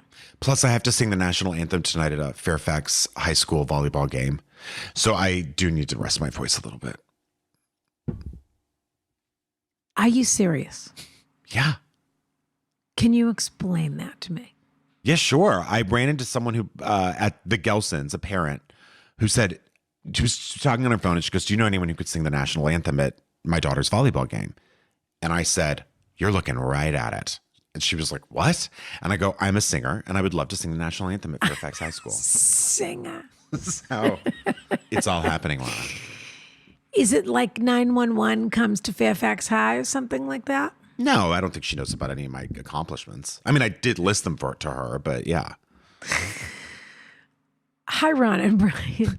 First of all, I'm so, all caps, sorry about spelling Ron's name wrong in my last letter. I've never been so ashamed in my whole life. Of course you have. Anyway, thank you so much for taking the time to consider my problem. My heart actually skipped several beats when I realized that it was my letter that you were reading on this week's show. It means a lot to have two people I truly respect and admire give me some advice at a time in my life when I really need it. This person is very sweet. Yes, this guy's a lovely, lovely little European fruit. Mm-hmm. For sure. The thing I'm most excited about reading this letter is that Takumi is behind us. Because I think this guy's a great guy. I do, and too. I think Takumi and Rizzo should tear each other to bits. And I can't wait till Takumi comes knocking on your door. Fly. Drenched. Watch that fur fly. I can't wait till he's drenched in the rain on your doorstep saying, could you come in? Can I come in and you could make me a cup of tea? And I hope you turn off the light and pretend you're not home. Me. But I hope you do it so that he sees you turn off the light. I hope you just turn the outside light off when he's on your doorstep. That's what I really want for you. Now I do too. That's a good Now back move, to your Paula. follow-up. Oh, yeah. Okay. My heart actually skipped a beat. It means a lot. Okay. I'm writing to answer Rana's questions. I don't think they addressed where the trip was, which I'm very disappointed about. I'm writing to answer Rana's questions and provide a little more detail about the moving situation. First of all, I've lived in Japan for about 5 years now and love it. And yes, I fully intend to continue living here. I'll be honest, living in Japan is not easy, especially if you're a foreigner who's still grappling with the language, and you also happen to be a member of the LGBTQ community. LGBTQ people in Japan still have no rights and are subject to a lot of discrimination. Well, that stinks. That is true. However, despite the difficulties, I really do love this country, its people, its history, etc. The job market here is also much better than in my home country, so I'd very much like to stay here long term, maybe forever? Question mark? I don't know. All right. There's some sort of, they used, oh my God, is that what that is? What? Oh, the shrug? Horrible. Yeah. Yeah, you do it with like the dashes. Absolutely It's like an old emoticon. Oh but my people do goodness, that now. that's a lot of work. It is a lot of work. Why don't you just do the shrug? I agree. Why don't you just not do the shrug? I knew what you meant when you said maybe forever question mark. Oh my goodness, I hate that emoticon. Rana, you poor dear. That's all I can see now. Took me a couple of days to write and send my initial letter, which I read and reread multiple times. However, hearing someone else read my words aloud really had an impact on me. Wonderful. Good. I realize now that I've been too dependent on Takumi and that I need to start seeing him not as my, quote, best friend, but as the jerk who broke my heart. There you go. I Atta knew girl. I needed to move on and forget about him. But again, hearing someone else say that really had an impact. Terrific. In regards to the moving situation, well, I'm sort of backed into a corner. Rana's advice about staying where I am and healing for a couple of months is the advice that I really want to take. However, I don't have a choice about moving. I have a government job and my contract is ending this summer. Unfortunately, my contract is non-renewable. There's an arbitrary 5-year limit. That's the thing that happens, which means that I have to leave my job and find another one. Like I mentioned in my previous letter, I live in a pretty small city, so in order to get a decent job and visa sponsorship, I'm probably going to have to move to a much larger city. The city that I want to live in is Osaka, because I already have a few friends who are living there, and it's a really cool place. This is also the city where Takumi lives, but it's a big city, so I can't imagine running into him often, if ever. Well, congratulations when you guys are both having a matcha at the same place on day 2, but in any event. I also live in government housing, and the place where I live now is being demolished at the end of February. So I have to move in the next few weeks, even though I really don't want to. They've offered me another place to live until my contract finishes up this summer, but it's only half the size of my apartment now. A few days ago, Takumi texted me and said he will still look after my furniture. Look after. Oh, gross. The way he looked after your hat. That is awful. He will still look after my furniture until I move to Osaka in a few months. But at this point, I just don't trust him anymore. Good for you. And I just want him sever out these of ties. Life for good. Yep. I'm so glad you're at this stage now. Yeah. This is wonderful. Yeah. I also don't want to sell anything because I've spent the past 5 years collecting all of this furniture and I love it. That's nice. Good. There is also basically no secondhand market for furniture in Japan, and I can't afford to rebuy everything after I move. Fair enough. So basically, I think my only option is to cram everything into my new small apartment and just live with the clutter until summer when I'll be moving to Osaka. That's doable. Yeah, or maybe they have a storage unit. I don't know. Right. Also, I can't send anything to my friends in Osaka because they all have tiny one-room apartments. Okay, well, stop thinking like you're 31 for a minute, if you could. Anyway, this is starting to get too long, so I'll wrap it up by saying thank you so much for all the advice. You've already helped me more than I thought anyone could right now. Love to you both. XX, Lost in Japan. P.S. I never decided I wanted to speak to Rizzo. Takumi was the one who introduced us back when I thought they were still co-workers, and then Rizzo crashed the drag show. If I'd known the truth, if I knew the truth, I think, and had a choice, I never would have met him at all. Terrific. Great. I got to tell you, relish in this rage. You're in the angry stage and just take full advantage of it. And you're taking good action. You're taking getting things done. Totally. I actually think it's great you're moving to a new place, actually. It won't fewer memories of that asshole. Yeah. And I got to say, like, you are so much better, more sensitive, more grown up, all of this than this other asshole. And I don't care about. Excited for you. Listen, I'm thrilled you had a great relationship with this person. This guy is a dog. Okay? Be done. You know, he's just a 27-year-old idiot. That is true. That is true. But there's absolutely no reason in the world to be friends with that person. There just isn't. Kind with your heart. No. And that's a big deal. That's right. There's no reason to be cruel. The way you end relationships and transition into friendships is by ending a relationship respectfully and compassionately. That's how maybe one day you'll be friends again. This shit, no way. Zero chance. Yeah. I gotta say, Rana, thank God the letter writer finally admitted in the pre-follow-up that he came to realize that Takumi was not his best friend, but just a jerk that broke his heart.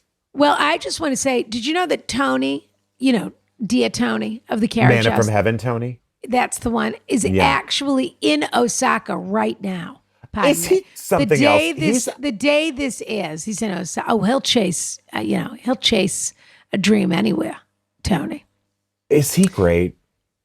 he can do a wellness check on either. Well, I don't know who he likes better. If he likes Takumi or if he likes a letter. I don't know where he fell on the Rizzo and Takumi scale, but I can only imagine he's on the side of Osaka's Rizzo. a real party town. So go find one of these people and get the real scoop, Tony.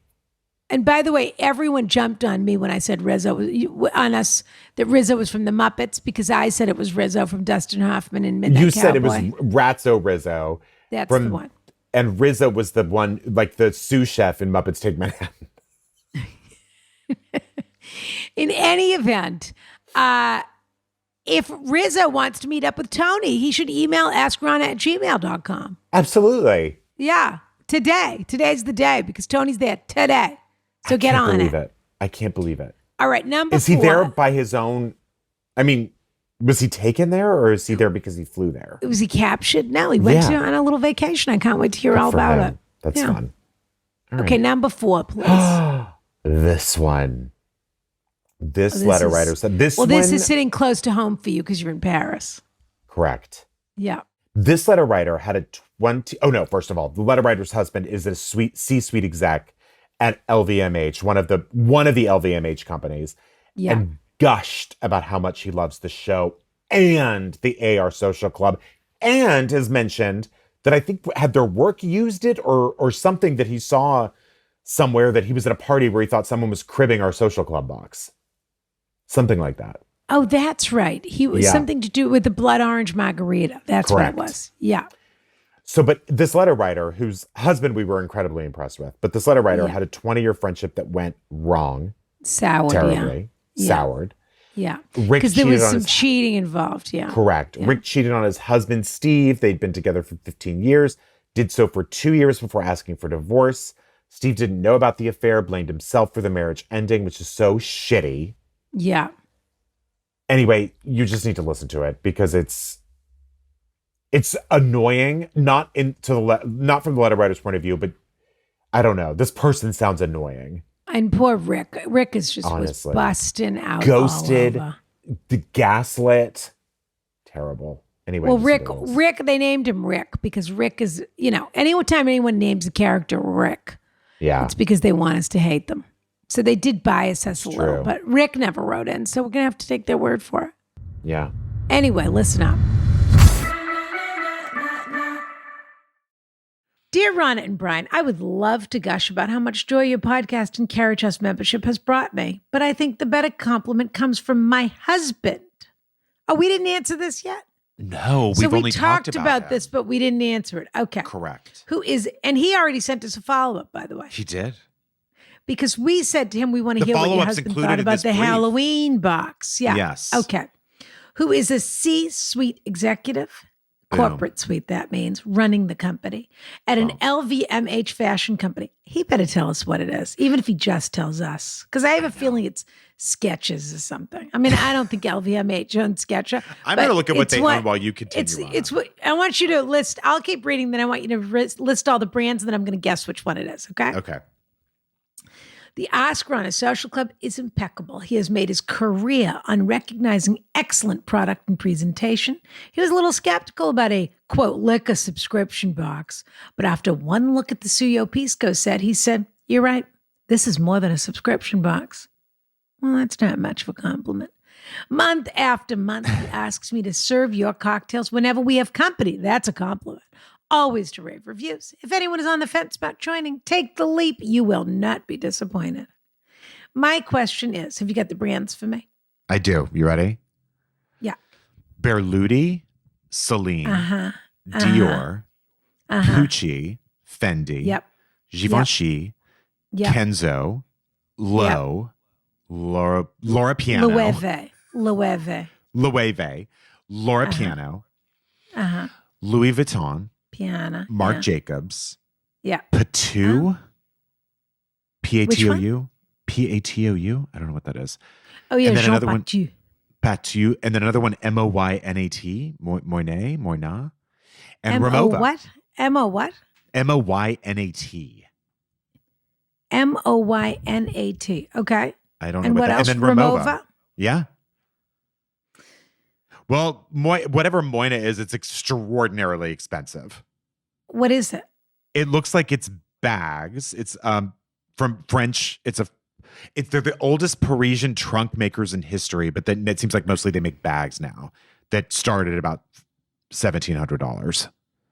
Moynat. Hold on.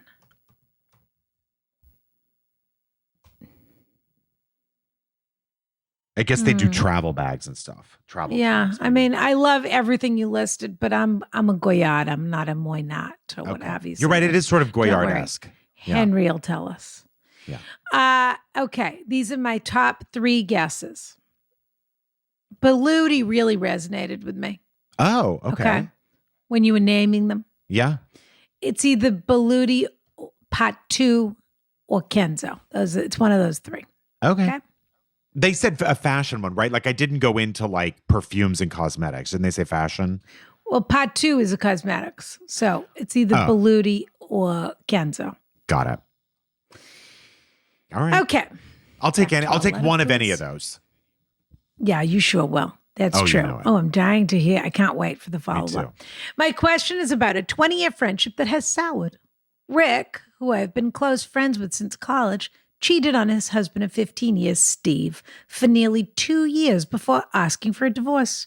Rick did not tell Steve he was having an affair and let Steve blame himself for the failure of their marriage. Doesn't that stink? Isn't that crummy? It's so mean. 2 years, crummy. I was one of the few people Rick told about the affair, and I begged him to be honest with Steve. For context, I have lived across the country from them for the past 10 years and believe Rick confided in me because our extended social circles no longer intersect. Even if I let his secret slip, it wouldn't get back to Steve. Also important to note, I knew nothing of the affair until I pressed Rick for the reason he wanted a divorce. Sayonara, Rick. Mm-hmm. As it happens, Steve's brother Matt lives in my neighborhood, and I run into him with some frequency. During the divorce, whenever I would bump into Matt, all he would talk about was how Rick and Steve were meant to be together. Couldn't I do anything to help Rick forgive Steve for all his mistakes? Oh, Steve was really carrying the burden.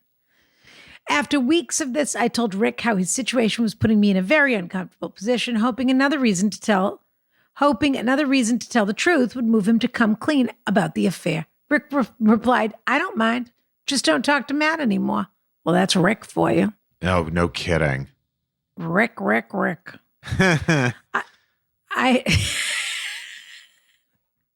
had shown nothing but support to Rick and passed no judgment for his infidelity.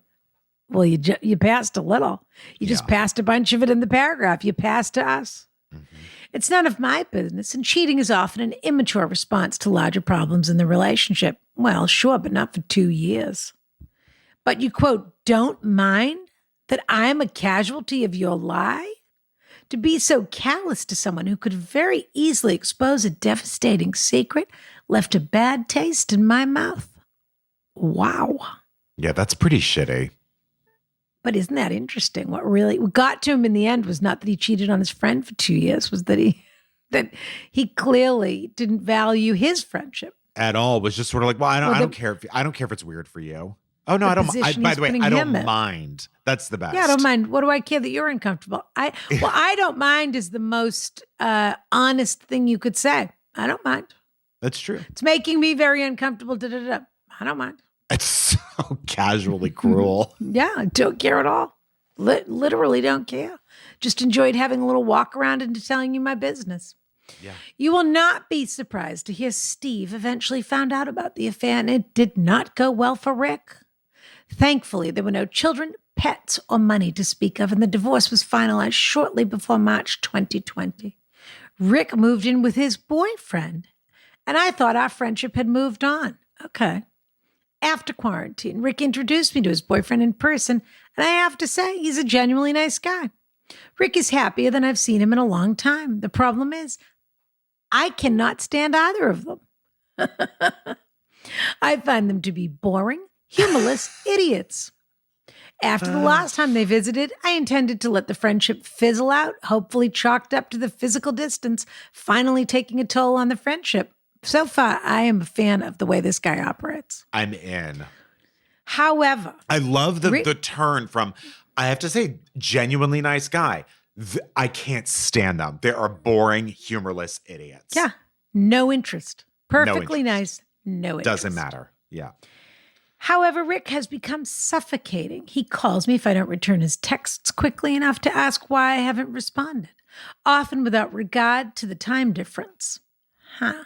So He I bet our wants to letter start- writer's East Coast and maybe Rick is West Coast. Well, of course, we know Rick's in San Francisco. Yeah, I mean, it's written all over this letter. it is. And our guy's in New York. He No has doubt to be. about His it. husband works for LVMH. He's in the No doubt about it. C-suite. Yeah. Unless he's in Paris, I'd be shocked, but I think they're in New York. Yeah. I pieced together most of Rick's friends deserted him after the divorce for how cruelly he treated Steve. As a side note, Matt now completely avoids me and makes sure I see him doing it. Oh. Did you get that? Matt's the brother of Steve. Matt now thinks brother? the guy who got Oh cheated yes, the on, one that brother, yes. thinks that our letter writer is absolute trash because he knew the whole time and he never told Matt. innocent bystander, so to speak. Yep. Not so innocent bystander. Or but yes, the kind in of his bystander, opinion. silent bystander. Yes, he could have. Well, that Matt loves his brother, so I'm on Yeah. Matt's team. Yeah. Because Matt says you could have saved my brother a lot of heartache and you didn't. Mm-hmm.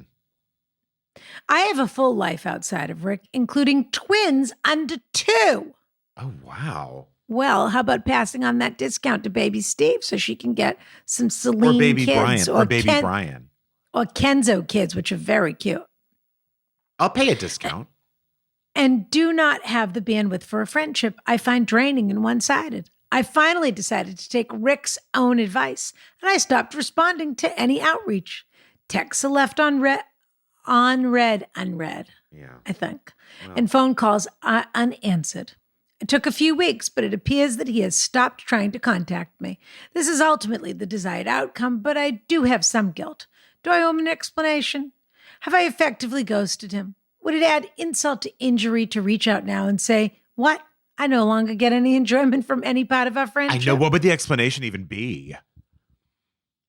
I recently turned 38 and my ability to deal with nonsense has dramatically decreased, though perhaps a young family also has something to do with that.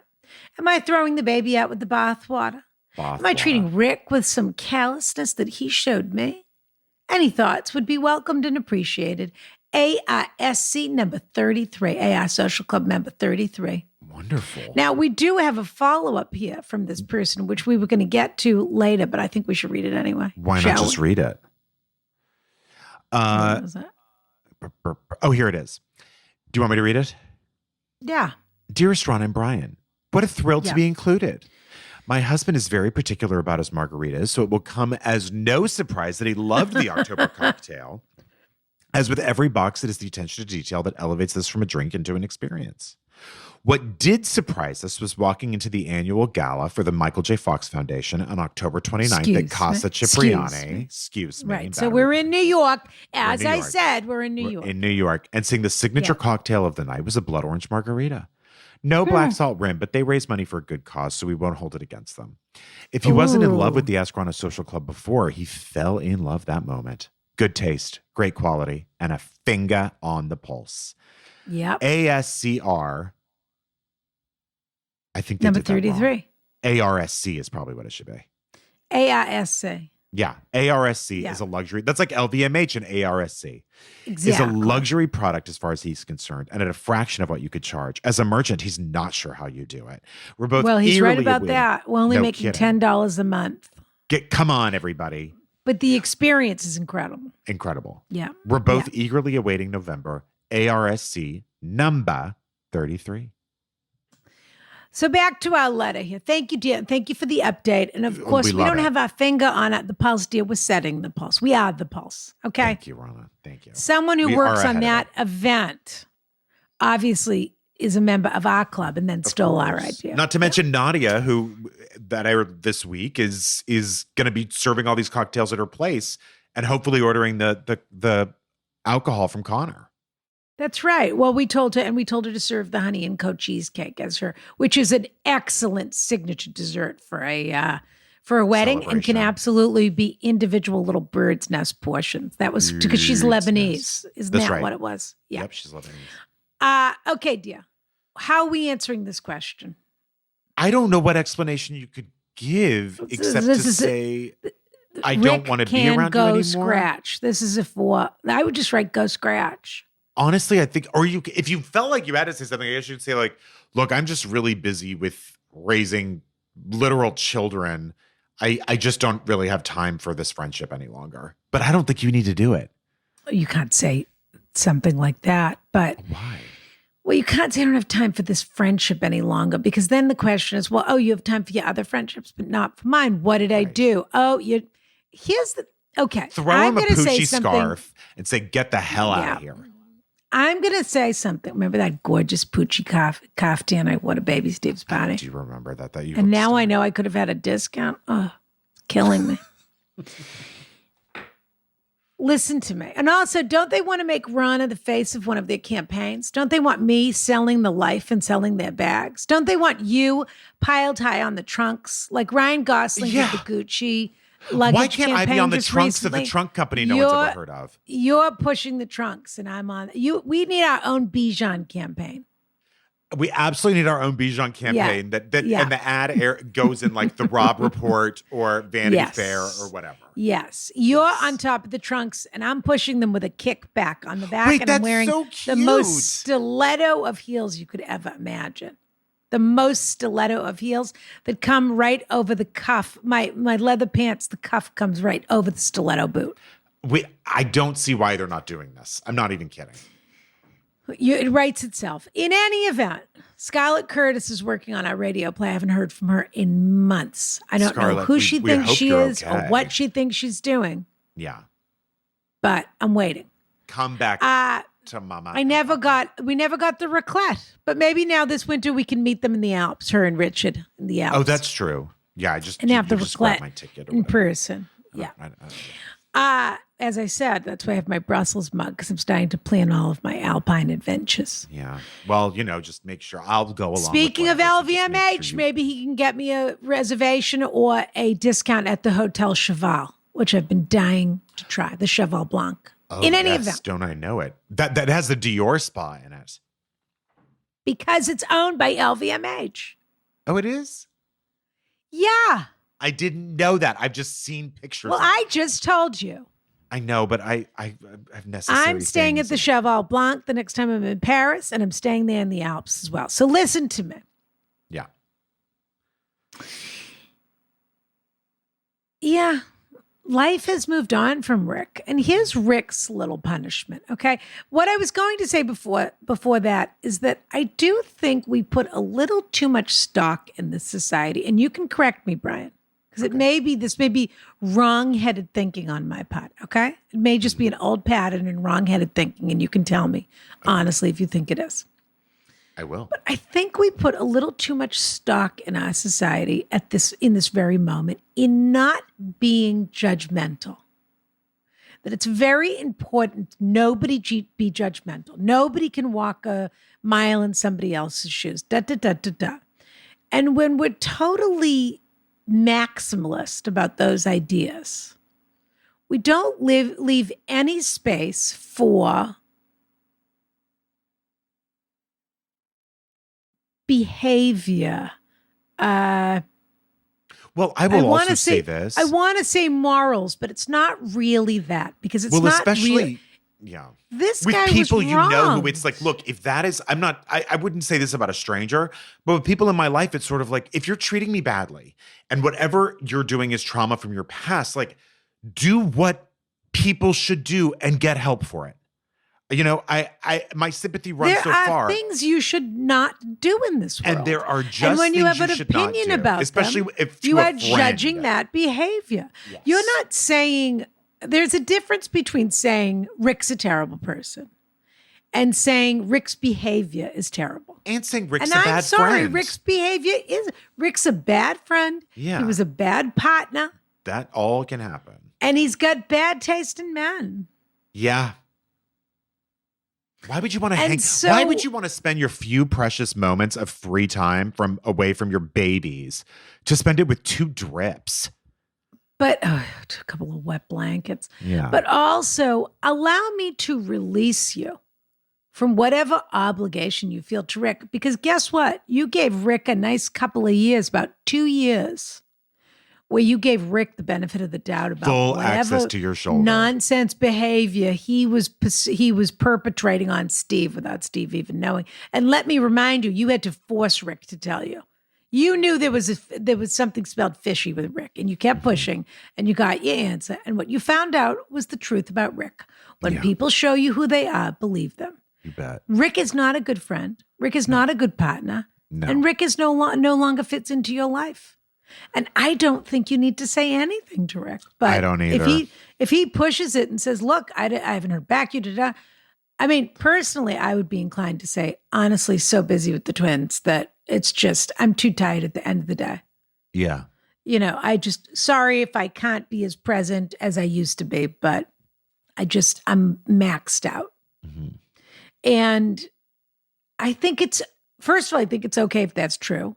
Yeah. And second of all, I think it's okay to say something without saying something, which is what I'm saying to you, Rick, is I'm not making space for you.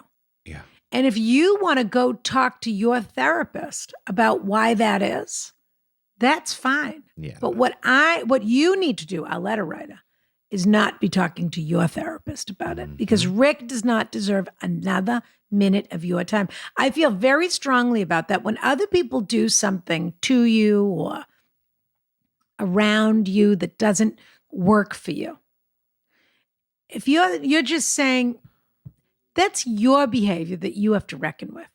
Yeah. It isn't for me.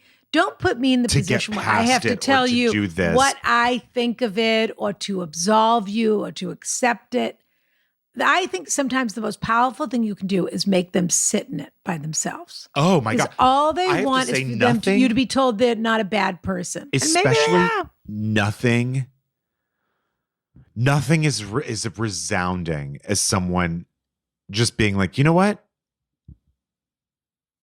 Like, whenever someone has done something to me, and I'm actually talking about like exes. Yeah. They're like, oh, I'm so sorry, da da da da. I'm like, in my head, I'm like, thank you for the apology. But I sometimes am like, I'm not going to write them back for a few days. I feel like especially like men don't really get the point until they sit with it.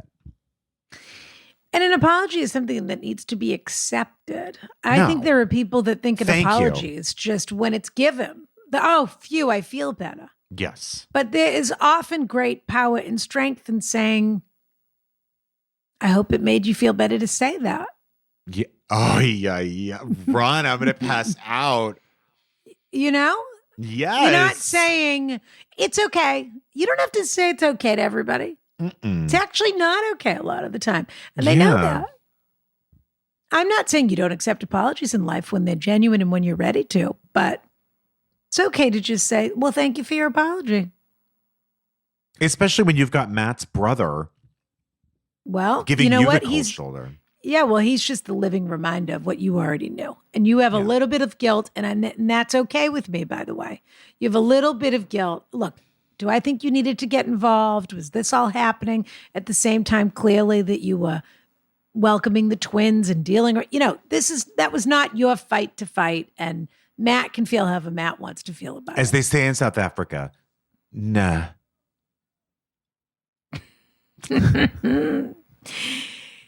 But you knew you could have given Steve a clue and you just didn't really want to touch it. And that's fine. Not your responsibility. That's right. Definitely not your responsibility to stay friends with Rick. And the reason Rick has no friends post-divorce is because Rick is an asshole. Completely. And a narcissist and a million other things. Yeah. He's a schmuck. Yeah. Remember when Goldie Hawn says that in private? AskRana@gmail.com. That's where you can send the discount code or the private, get us on the list for this when they send you the sale is today, starts today, but everyone else will know tomorrow. Or whatever the sample sale. Like, please. Yeah. Get us on the list. And if they want to talk to our venture capital people about investing in Ask Rana Social Club, turning it into an LVMH take the call. $100 million brand, we're interested in having that conversation. Because really, what are you investing in? You're investing in our creative direction. That's the thing that it's hard. Talent like that, hard to put a number on. Oh, you can't even. Oh, 4 words. Yeah. Hey, Rick, go scratch. I got to be honest, Rana. You said something so wise when you said that we put in way too much effort and stock and value in not being judgmental, and that it's okay sometimes to be judgmental. Yes. There's a difference between saying that Rick is a terrible person versus Rick's behavior is terrible. But Rick oh, Rana, remember? Doesn't deserve a minute. You also of your said, time. also said, Yeah. Rick is an asshole. Correct. Has your phone rung from the C-suite, by the way? Is it because we bashed that strange. one LVMH company? Oh, yes. Not in the States. I know the one. Well, it's some kind of luggage that was originally for when people started getting cars, motor cars and convertibles. Let's be honest, it's a stretch. Okay. Yeah, that's what you it's said. The one that they want us to. It's the one that they want us to believe that we're buying the fantasy of touring in our motor car with the trunk in the back. Yes. But when you own Louis Vuitton, what do you need to buy these people for? You know what I mean? Somebody got a bee in their bonnet about competing with Goyard and just decided to gobble up that company. That's all. That's right. They're just trying to gobble into Goyard's market share. And I hate to say it. Good luck. So doubling down on that. Well, I got to say, Rana. But no, the phone has not rung for any collabs. Too bad. They really but the need Goyard to. people are welcome to call too. I mean, I'm not limiting myself just to LVMH. In any event. Rana, I hope not everyone soiled their sheets to listening to this and really busted too much. You know what I mean? You know, you've been very committed to the idea that busting means something different than the theme of this episode. Well, it is. It does. I mean, I've never heard it. It can, but it's not what it meant in this context. Well, all I know is carousel. You got to get with the times. Because when I see a family of 5 people, like 2 adults and 3 children, singing June is busting out all over, I find that very suspect. Okay, listen to me. All I want to say is if people want to possibly see you bust out of your jorts, the thing to do is to buy a ticket to see us on You the 14th said, Rana, of everyone July. has a price. Mine happens to be $30 at kingsplace.com. £28.50 is your price. And I want to remind people, which I keep forgetting to do, which I forgot at the top of the show, they can they can watch the show either live online or they can watch the replay. And so they can catch our show, which is going to be nothing short of spectacular at the King's Place, London, with incredible guests. AskRanaLive.com for tickets. We want to thank everyone for listening. Of course, patreon.com/AskRana. This is the sort of fabulous discourse that you're missing out on, not to mention the incredible boards and the long-form journalism club. Pardon me. Thank you. Excuse me, not to mention full video of the show if you get Sona privileges. Unbelievable. Listen, dear, I'll see you in London. Absolutely. AskRanaLive.com. AskRanaLive.com.